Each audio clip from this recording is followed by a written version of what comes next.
Hey everyone, Trev here from Frontier Sawmills. I want to talk to you about a couple ideas when you're milling or working by yourself. So when I started milling and working, I figured out very quickly that this was really heavy and I don't want to handle it more than I have to. So I had to figure out a couple ideas that would make it a little bit easier for me. So when I'm cutting, what I do is I keep a trailer off the end of the machine so my finished boards can come right off the mill onto the trailer.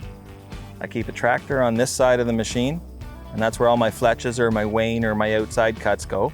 When that's done, it gets dumped in the pile, and then I keep my log pile on this side, and when I'm ready, I just roll another log on. Hopefully that helps you out. Just a couple of simple ideas. If you have any suggestions, again, feel free to send them in. We'll be happy to look at them.